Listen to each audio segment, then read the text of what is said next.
My ex-fiance refused to respect my boundaries, so I married his best friend. I was about to secure an eviction notice to get him off my couch. He began swiping Tinder with his phone volume loudly on. So I told him I would sleep with one of his friends. Oh, it's getting spicy.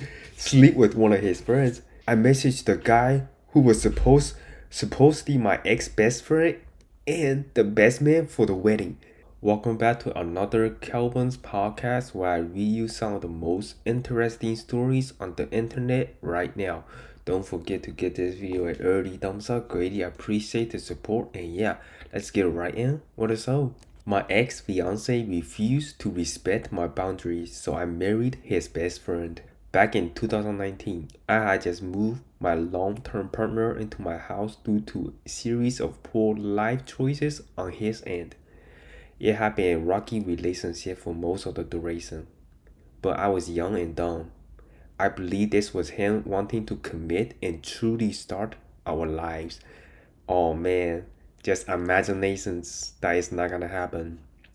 By early 2020, we were engaged. I was a full-time university student, sole caretaker for my mentally disabled mother, and taking care of the house and our pets.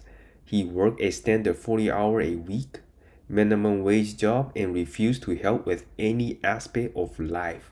I found out on Christmas Day 2020 he had been unfaithful and had forgotten to tell me. He was planning on leaving me but had informed everyone except for me because he was failing to secure a new residence. Apparently, his F buddy didn't like him enough to let him move in. Oh, that sounds really bad. Like it sounds like she is doing all the work from housework to taking care of the mother. At this point, it was very little love lost, and I expect he would be moving out within the coming weeks. Fast forward 3 entire months, and his search for a living place was non-existent, and he was acting more and more entitled. Clearly, by this point, he is unwelcome freeloader who has taken out residence in my living room.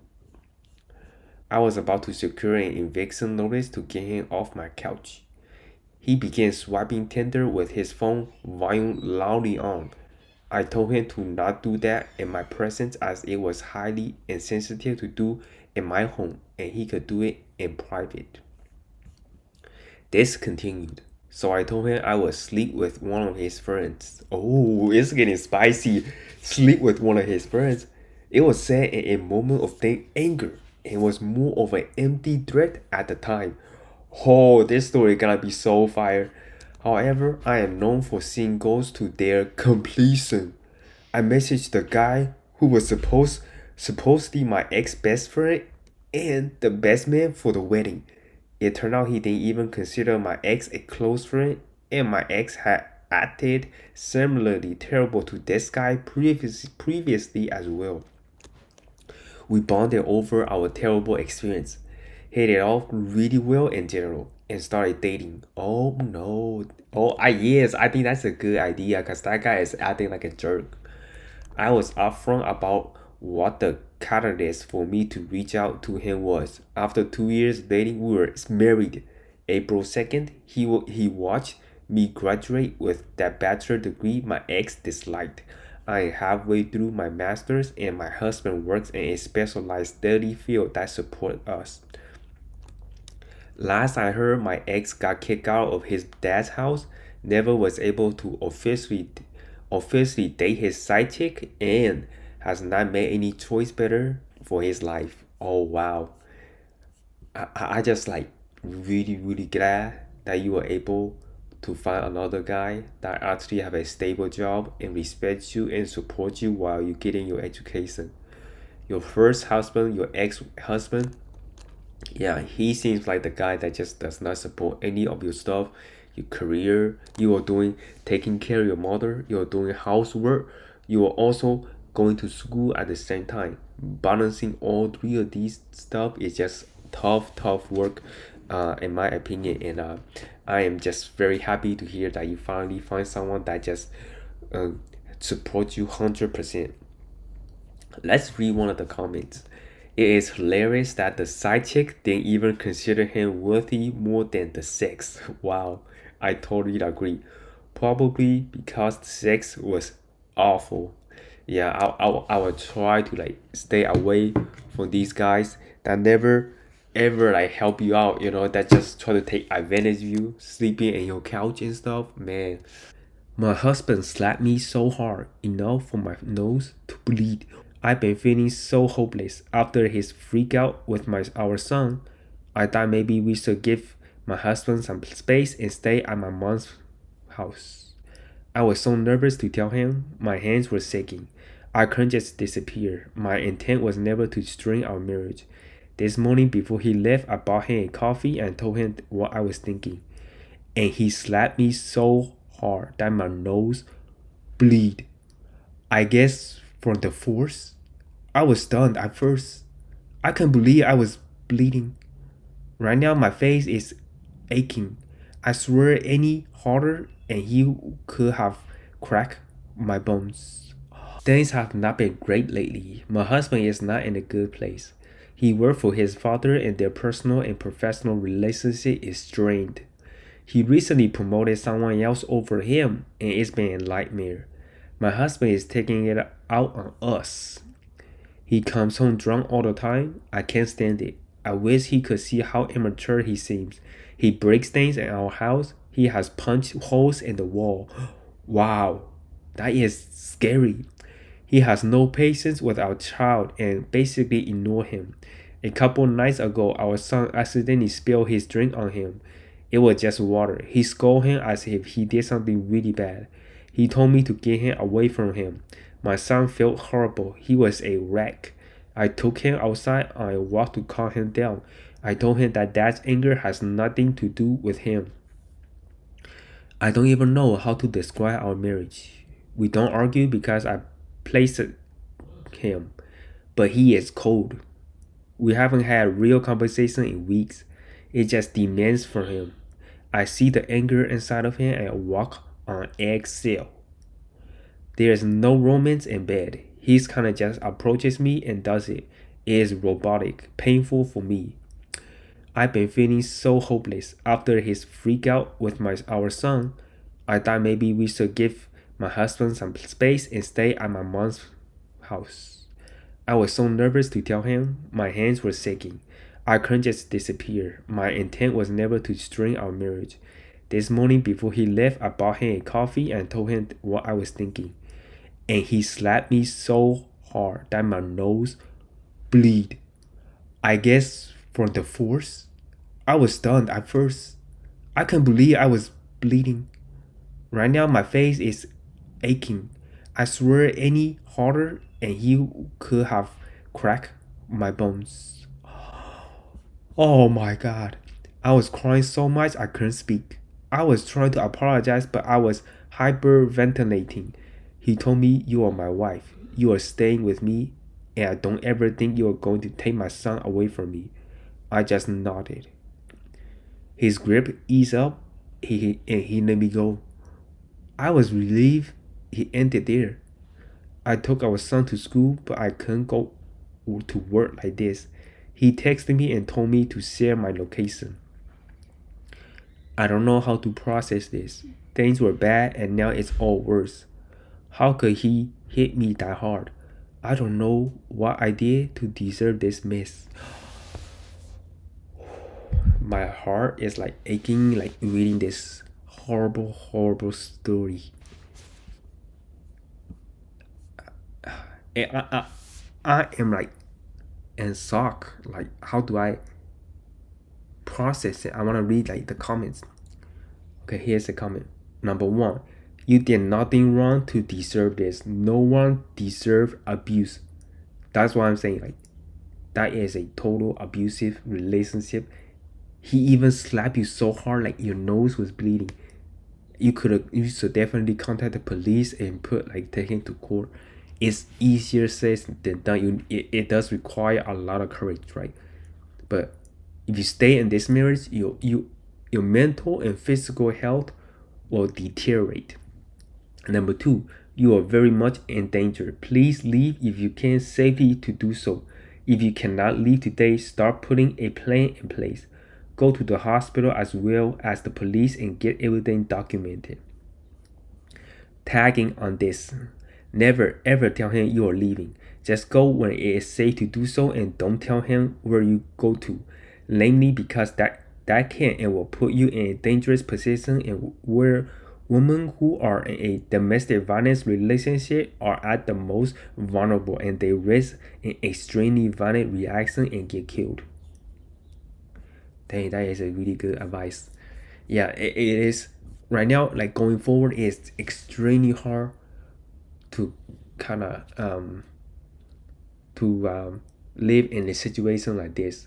So I feel like we just gotta take it step by step. Take it slow. Don't say anything that will trigger his anger or anything. Just do as he say and plan your escape. I know, like when you try to sleep at night, you feel the trauma, the event just flashing back in your head. But take it slow. When he leaves, go to work. Plan your escape. Um, I don't know where. Like going to your parents' house, it might not be that great because he probably gonna go there and find you. It's best to maybe find a cheap hotel, and then your parents let the people that you trust know that I'm leaving. Like I cannot stay with my husband, and definitely contact police. And that is a really really bad situation. I just hope everything works out. This is a very, very shocking story that I read. Fire me for speaking up, enjoy going out of business. As it turned out, the owner was unsurprisingly a racist scumbag, and every single one of the employees at this location, aside from me, was African American. Oh, I will spare you the details, but let's just say it is a miracle that the owner came into the shop and said what he said and walked out breathing. Wow, that must be pretty. He said some pretty bad stuff in order. Many years ago, I worked at an automotive repair shop that was owned by a very nasty person. This person actually had two shops that he ran, and the best way I can describe him was as a tyrant. Both shops had cameras, and he would watch us work for the comfort of his home. If he saw something he didn't like, such as taking a 5 minute smoke break or not sweeping for half a minute during downtime, or if he had wanted to bust balls, he would call the shop and harass us. Or better yet, at times show up and harass us in person. That is literally just bullying right here. Just bullying is really mentally draining. In addition, he would regularly berate us for no reason, threaten to not pay us because the shops weren't busy, and would have an absolute meltdown if you dare question his authority. It was spectacular in the worst of ways. Ooh. After working for him for a few months and dealing with his shenanigans and getting sick of pointless arguments with him, I started reconsidering my employment there. Around the same time, the owner decided to move me from one shop to the other, really for no reason other than lightly try to push me out, as that was what he did with few people that I had already worked with. All coincidence being that I had not discussed my thoughts of leaving with anyone, but I digest. I genuinely disliked the idea of working at this other shop. It was older and a bit rundown. Plus, it was in a pretty terrible area with high crimes. But I wanted to line something up elsewhere before I jumped the ship. So I made the move. This is where the beginning of the end started for good old Mr. Owner. This is about to be really really good. Okay, let's see. Once I got settled into the new shop, I got to talking with my fellow technicians. As it turned out, the owner was unsurprisingly a racist scumbag, and every single one of the employees at this location, aside from me, was African American. Oh, I will spare you the details, but let's just say it is a miracle that the owner came into the shop and said what he said and walked out breathing. Wow, that must be pretty. He says I'm pretty bust off in order. Whew. In addition, he will regularly send people home with no pay for the day just to be an asshole. This went on for a few weeks. Him coming by, being nasty to all of us, and I was over it. And it just about to leave as I had lined up other employment. The other techs were also over it. I went to give the owner my 2-week notice via phone call, discreetly, which I should have known wasn't a great idea. And instead of discussing it like a human, he decided to calm down and talk to me face to face. Well, our friends were so incensed that I put my notice in that he forced me to clock out and go home.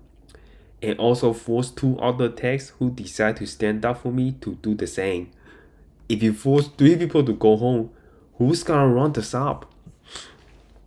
I decided that I had enough of this guy's crap, and that not only did he deserve to have some kind of repercussion against him, but the other techs deserve better than to continuously being walked on.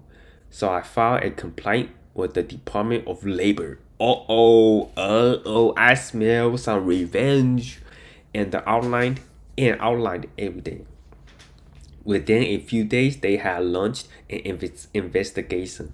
And of course, the owner found out who filed the complaint and called us up and gave me hell about it. Stupidly, because the phone he had were on recording lines. Guess who I had? Guess who I had requested to listen to that conversation? Oh my goodness! In the end, I was terminated by him prior to my 2 week being up, as I were the 2 techs who stood behind me. I filed for unemployment, which he fought me on by filing appeals with a judge, then not showing up 3 times in a row. This prompted the judge to bar him from requesting appeals against me and granting me full unemployment pay. I love to hear that.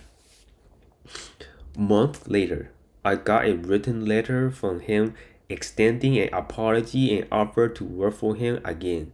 2 months later, I got a letter from the DOL saying that the investigation was closed and that he had been found guilty of multiple charges and was barred from operating a shop or any other business in the state for several years. Ooh, that is one sweet revenge right here.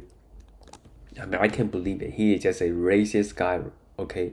Because the whole shop is kind of like African American. I guess he's more like a white person, and he just started talking about racist stuff to the employees because he think he owned them or something.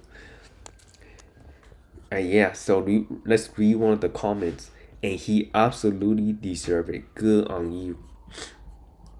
He had a boss like that once.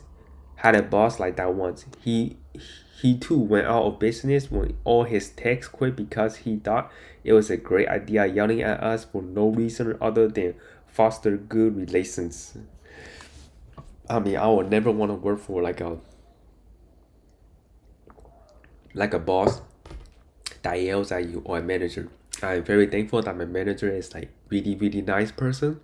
We will go out to eat Chinese food, and he's like very understandable, and he's like my I would describe my manager as my high school kind of best friend right now. He's like super nice, genuinely nice, and he taught me a lot. So we are in a really good relationship. So very thankful.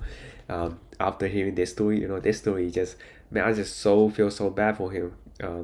Kind of having that horrible experience, and he can even leave the job because he need to find something, or he's out of work and doesn't have money to feed his stomach or feed his family. It's a very tough situation. Date suddenly turned violent. Oh, that does not sound good at all. Let's see what happens.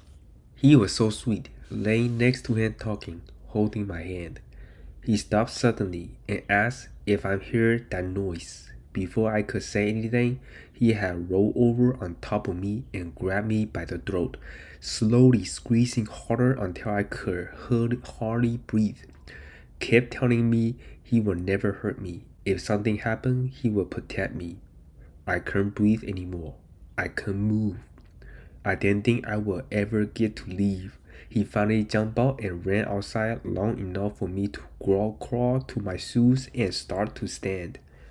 He comes back in and his service dog bolts in behind him and sits between us. He is blocking the only exit, mumbling nonsense and trying to convince me to stay. I tried my hardest to convince him I had to go home and let my dog out, but will come right back. After about an hour of back and forth, it seems like he just forgot I was there and stumbled into his bed. I stood there holding my breath as he lay down and turned away from me. I never been so quiet in my life, and sneaking through the door and down the stairs I hit grass and ran into my truck. This was the fourth or fifth date, and we had talked on the phone every single day for weeks, hours of long calls through the day. I had no idea he had a drinking problem. I knew he was a retired Marine and had been on full deployment to Iraq. I didn't know the water bottle he'd been drinking all evening was vodka. I have no sense of smell, so I couldn't smell it. He called me the next day, not remembering what had happened aside from casually saying I was probably acting a little nuts, haha. We had another date planned before I went over, which I cancelled, saying I was too sick. He showed up to my work the following week like nothing happened. I told him I wouldn't be seeing him again. Figured he wouldn't cause a scene with so many people there, and he didn't. Just left. Haven't heard from him since. Small town cops aren't any help. I want him to be held accountable, but they refused to help me when I was dragged and raped, blaming it on me because I was drinking and underage. I never been in any trouble. The guy that dragged me was a scumbag and had a long list of charges, but they refused to do anything. This guy is a retired decorated veteran. They didn't believe me when then why would they believe this guy had actually done this to me? I'm so tired and the nightmare are back. I wake up drenched in sweat every day despite taking the max amount of anxiety meds. I am too scared to try dating anymore. I don't want to be alone forever, but I just can't. I am working up the courage to try online therapy, but I can't focus on anything long enough to get very far yet.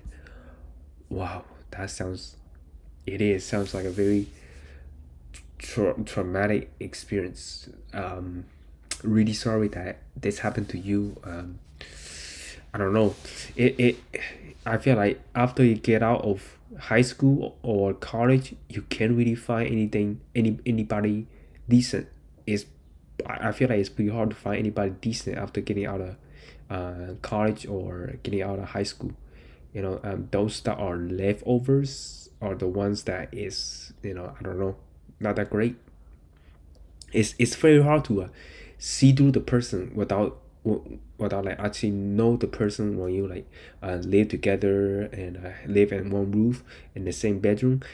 Talking on the phone is just very hard. You can easily lie about stuff and not really know what the true identity of that person is. um, let's read one of the comment. As a fellow vet, please let me apologize to you. There is no excuse for his behavior, whether intentional or caused by his PTSD. When you broke up, did you make it clear that it was due to his violent and disturbing behavior? If not, please let him know so if it is due to his PTSD, that he doesn't do this to someone else and get help. Yes, I made it clear his behavior when he been drinking was completely unacceptable whether he remembered it or not. He said he was getting help for his PTSD and I believe he is. I just didn't know about his drinking, which was a deal breaker he knew about and is the cause of my own PTSD. I wanted to do more because I don't want it to happen to someone else. But I am afraid because he knows where I work, how we met, and sometimes I am there alone. That's the problem, right?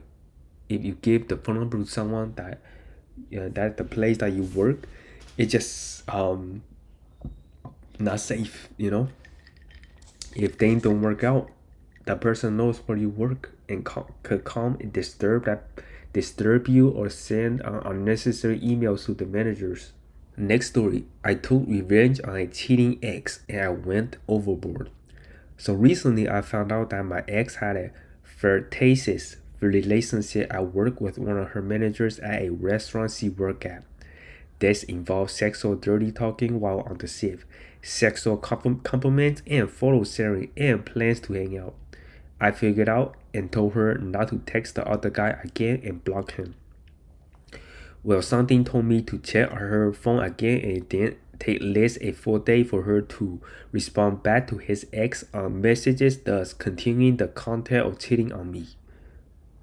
What is worse is how she described getting caught by me to be hilarious, funny, and that she will reach out to this guy when we are done. Oh, she made me sound like a doormat, a joke, an absent, as if everything we had was playing for her to play with. Feeling embarrassed and surprised she could ever talk about me like this to another man.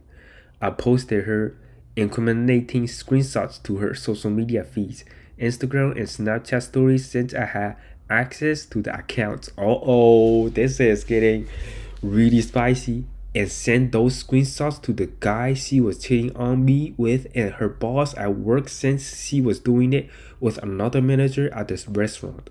I also sent them to her mother as she was texting this guy the whole week I was helping her mother move to her new home. Whoa, that dude is adding some grease to the fire. The guy responded immediately and her boss and mother has yet to respond. She later called me back to apologize about the ordeal, but the damage was already done and I broke the news to her about what I did and to screw her. I think I went overboard as this is something I never done. Take revenge on someone by screwing them over. Update. I have seen that her boss has looked at the message I sent her of my ex cheating at work on the job with another restaurant manager. The boss haven't replied yet, but she definitely knows now. Time will tell if she will continue to be working there. Update 2. Apparently she still has her job from the restaurant and she is doing damage control from the social media posts. Update 3. She replied back to me letting me know the development I posted learning before and that only a person like me will care to see that happen. The conversation turned a really ugly name-calling match. The damage has already been done. I am being spiteful and I'm done talking with her. I'm going to desperately seek therapy and work on myself for the better. I didn't expect this to blow up, but I appreciate the advice all around. She never wanted me or deserved me at all. Update number 4. I contacted the owner and showed him pictures of what happened. He legally cannot do anything or cannot want to get involved because the situations that happen outside the restaurant. The screenshots clearly show her and the manager sexually flirting during the workday on the hour.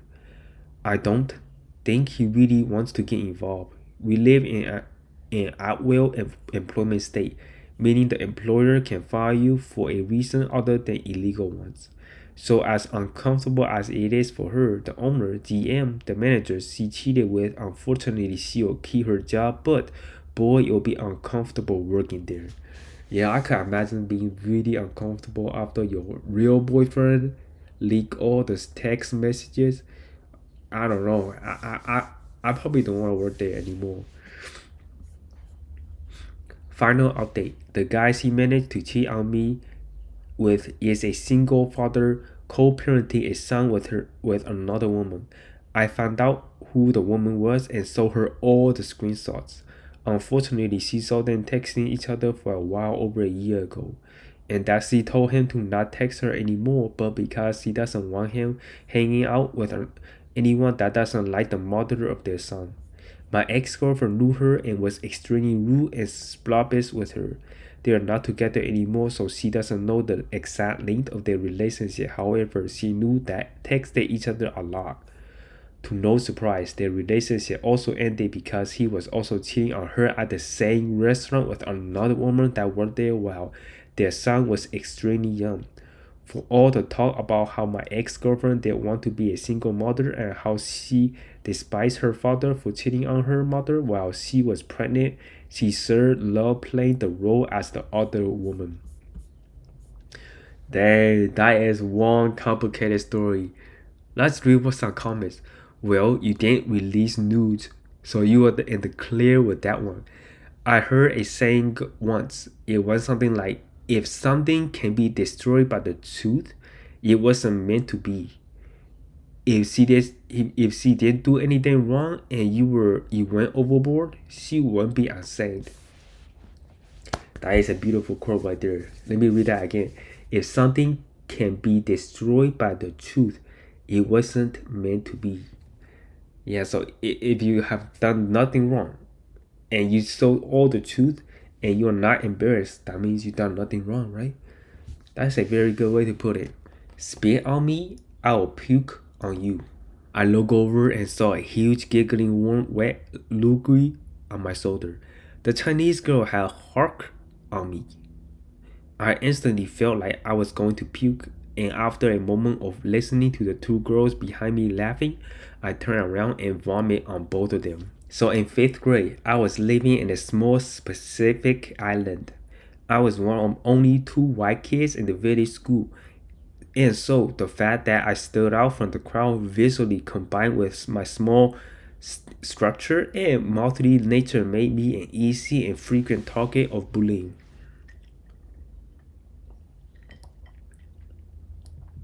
One particular day, we were heading out on the school bus to see an oyster hatchery. I was sitting in the row in front of a small Chinese girl, the only one in the school, likely as much a target of bullying and probably less deserving of it than me. She was being encouraged by the girl next to her to do something to me when all of a sudden I felt a warm goop on my shoulder. Oh no, not the Chinese girl. I looked over and saw a huge giggling warm wet loogie on my shoulder. The Chinese girl had hark on me. I instantly felt like I was going to puke, and after a moment of listening to the two girls behind me laughing, I turned around and vomited on both of them. Oh, wow. No one from the school ever spit on me again. Wow. That is crazy.